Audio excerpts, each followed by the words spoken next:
Okay, so today I am going to attempt to cold start an FA-18C Hornet, or is it a Falcon? Can't remember which. Anyway, so I'm going to follow the tutorial and see how it goes. Let's see what happens.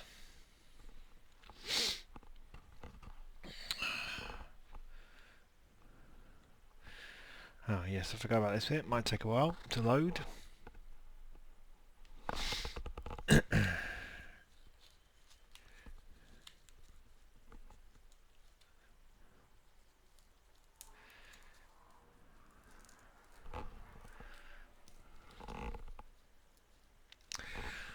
Well, outside, the red arrows fly around training again.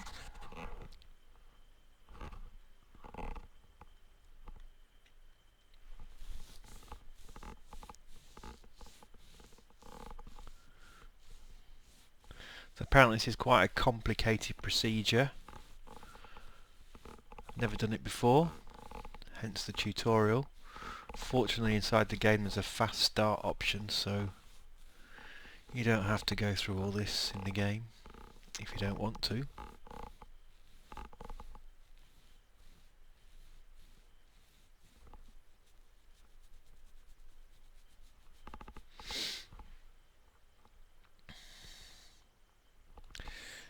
This aeroplane is currently still in early access mode, so they're still working on it, adding things to it, fixing bugs.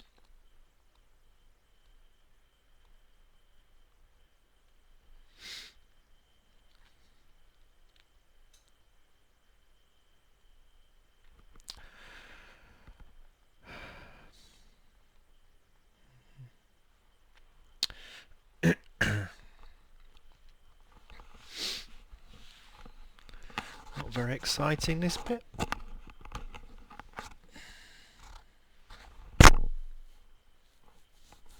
Okay, nearly there.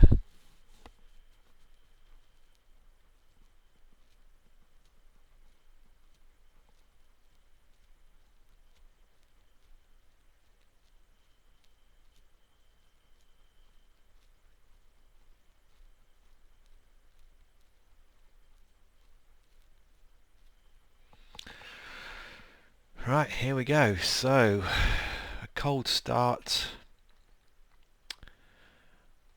of this plane.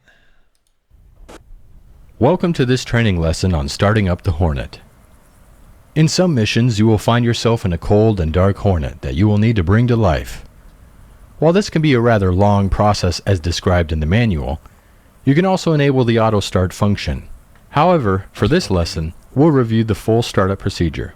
Press spacebar when you are ready to get started. Right, are we ready? Just have a look at this. This is the plane we'll be cold starting. Okay, let's go back in. Spacebar.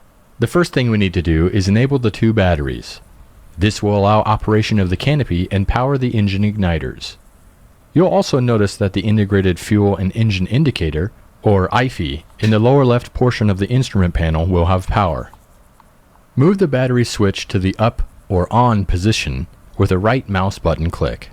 Okay. The Hornet has two fire detection circuits, A and B, that test for fire in the engine's auxiliary power unit and bleed air system. Before we go into detail on that though, check that the hydraulic brake pressure gauge for the wheel brakes shows at least 3000 psi. Confirm this by looking at the gauge, which is located to the left and up from the highlighted fire test switch. Okay, now put the spring-loaded fire test switch in the up test A position and keep holding it up to test the A circuits. To do this, place the mouse over the fire test switch and hold down the right mouse button. Keep holding the mouse button down and do not release it until it runs through all the fire test audio warnings. In addition to the audio warnings, also note the fire test warning lights on the upper left and right portions of the instrument panel. When it's done, press spacebar. Okay. Engine fire left. Engine fire left. Engine fire right. Engine fire right.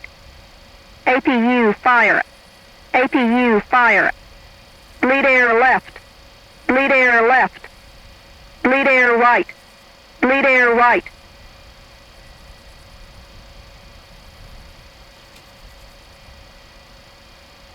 Is that it? Okay.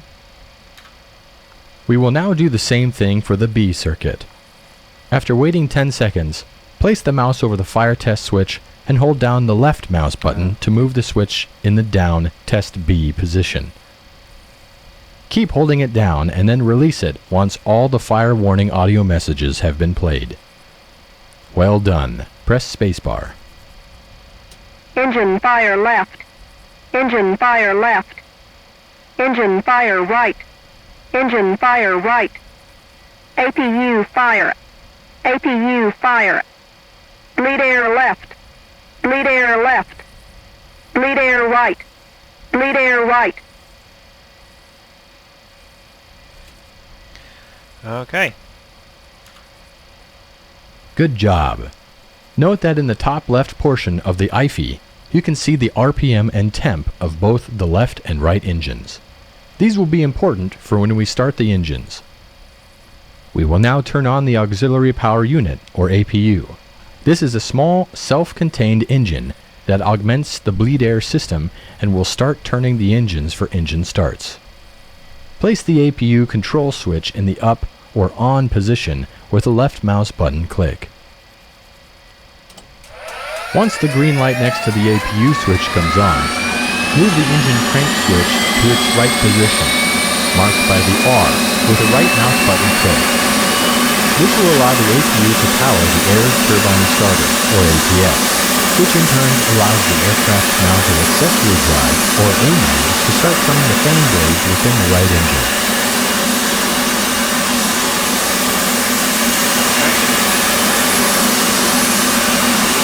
Once the right engine RPM has reached 20%, as indicated on the IFE, move the right throttle from off to idle by pressing right shift home. This in turn will introduce fuel into the engine combustion chamber and start the igniter. Once the right engine RPM has reached 60%, the right engine start cycle is complete and the right generator is automatically engaged. Once at 50%, press spacebar.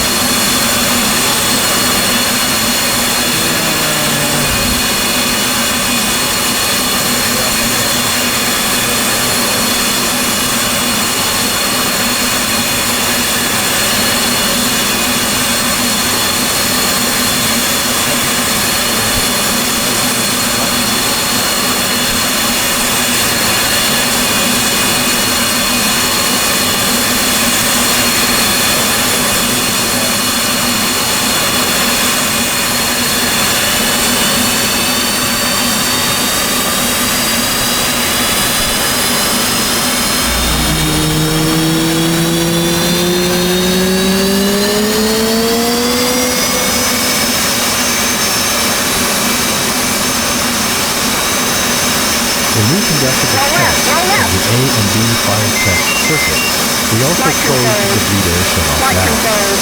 We need to reopen them by rotating the bleed air knob clockwise 360 degrees, from norm to norm.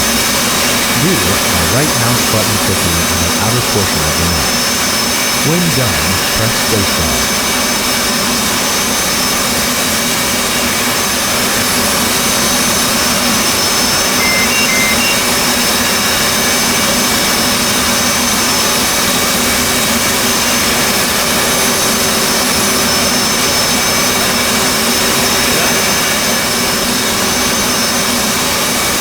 With the right engine running and generator power on, place the left and right digital display indicators, or DDIs, to the day position using right mouse button click on both brightness selecting knobs. Next, rotate the HUD symbology brightness control knob clockwise by placing your mouse over it and rotating the mouse wheel forward.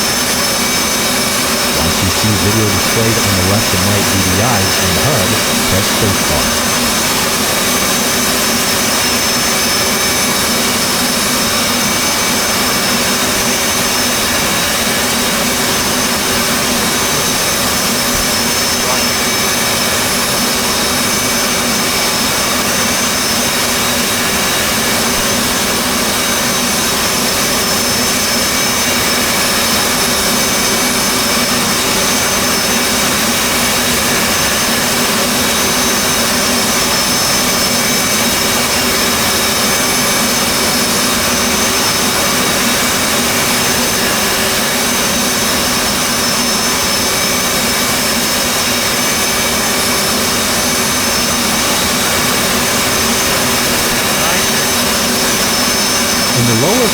of the instrument panel is the Multi-Purpose Color Display, or MPCD.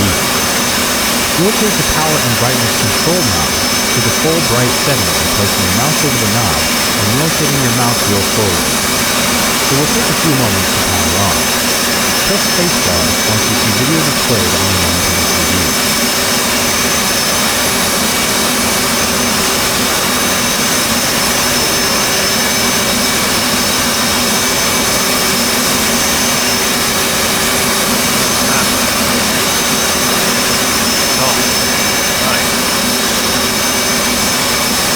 On the left DDI, press the menu push button to bring up the support page.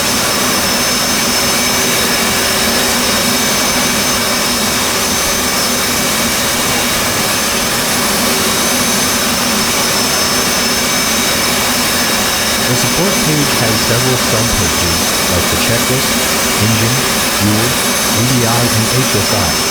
For now, though, press the FPS push button to select the flight control system page. The FPS page shows the status of the control surfaces and any detected FCS errors.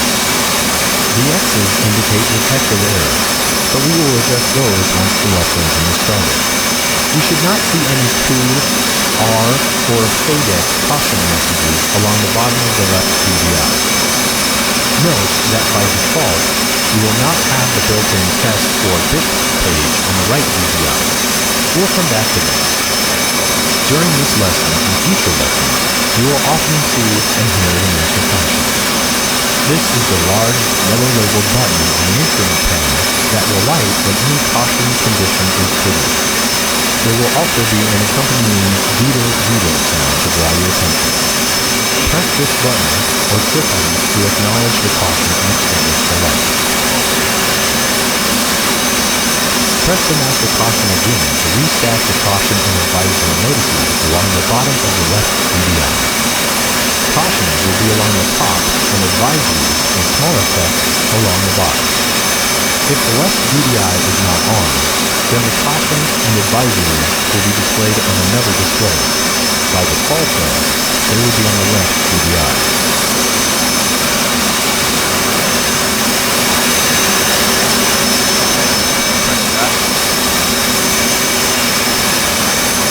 The Hornet comes equipped with an inertial navigation system, or INS. Use right mouse click to set the INS switch, located on the sensor panel, to the ground position. This will start an INS ground alignment.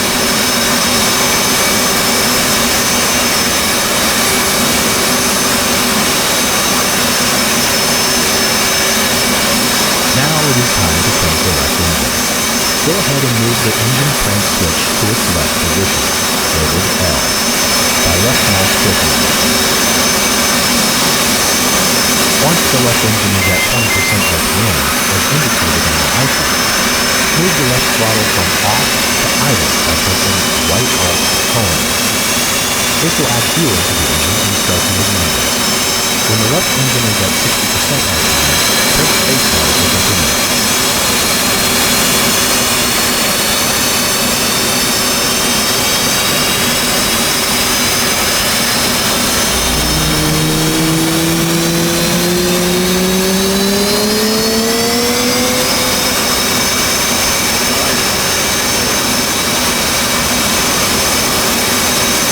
FCS page, we have quite a few X's indicating abnormal FCS readings. To clear these, press and hold the FCS reset button. Located in the back of the left console is the panel for the onboard oxygen generation system, or OBOG. Go ahead and set the OBOG switch to its up-on position. To the left of the INS switch is the radar switch. Set this switch to the operate position using the right mouse button. Don't worry, the radar will be in silent mode. You won't microwave the ground.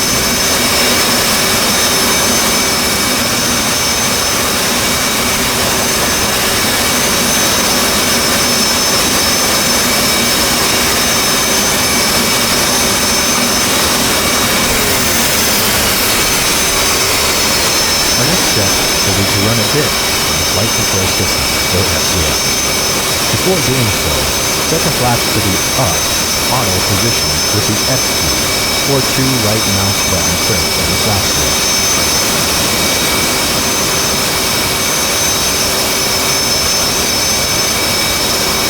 We'll now run a bit of the flight control system. This moves the control surfaces to their limits to test for any software or mechanical errors. First, select the FCS bit page from the bit page on the right DDI.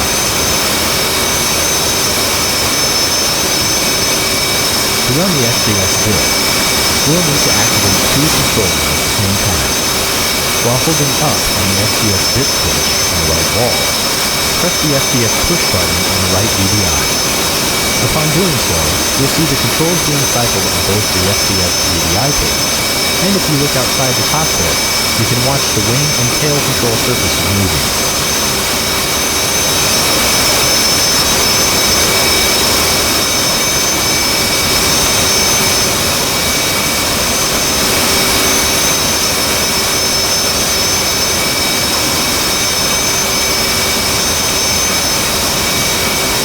Once the FCS bit is complete, marked by the beep tone, place the flap switch in the center for half position with the left mouse button click on the switch.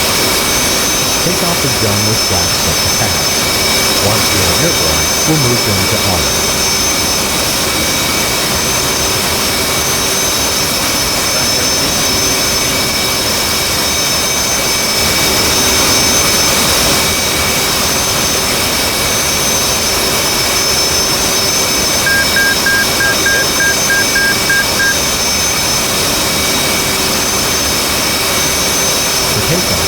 We will want our stabs trimmed to 12 degrees.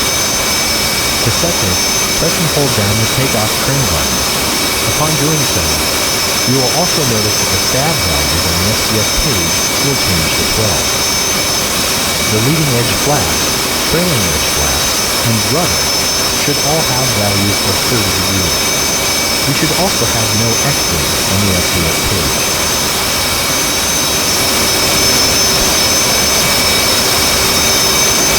Unstage the backup SAI by placing your mouse over the SAI page knob and rotating the mouse wheel aft until the red flash is stowed.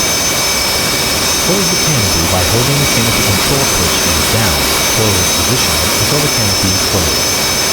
Do this by pressing the key combination or placing the mouse over the switch and holding down the left mouse button. Once the canopy is closed, press spacebar to continue.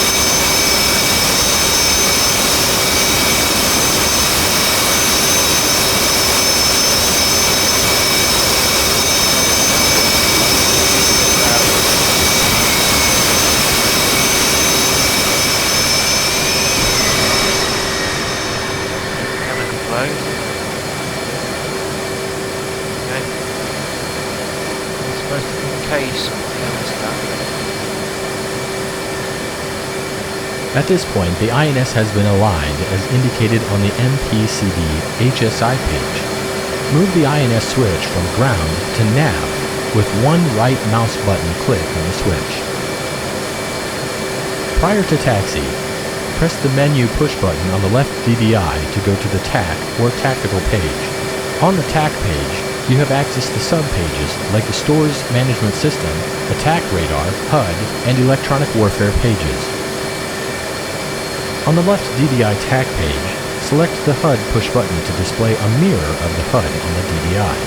This can be useful when head down or in case of HUD failure.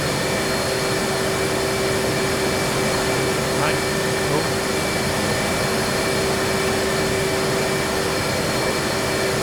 Let's now set up the right DDI. Press the menu push button on the right DDI to bring up the tactical page. Press the menu push button again to bring up the support page. Now on the support page, press the FCS push button. We will want the HUD on the left DDI and the FCS page on the right DDI when we taxi and take off. The parking brake system is operated with the yellow and black parking brake handle. The handle is currently in the park position, indicated by the fact that the park label is visible to the pilot. Release the parking brake now by rotating the handle 45 degrees counterclockwise from the extended position. This can be achieved by left mouse button clicking the handle or pressing the right Alt P key. This will release the lock and allow the handle to return to the horizontal stowed position, where the Emerge label is visible to the pilot. This concludes the current lesson on starting up the Hornet. As mentioned earlier though, there is also an option for automatically starting up the Hornet by pressing the left Windows Home key. You can end the lesson now by pressing the Escape key. Well, okay, now we've started the off, let's have a fly. So let's do that, I think. I've got flaps that are on part. I don't know, do we have full flaps to take off? Let's see what happens. Get it here. Not going the wrong way. Let's see what happens.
Altitude.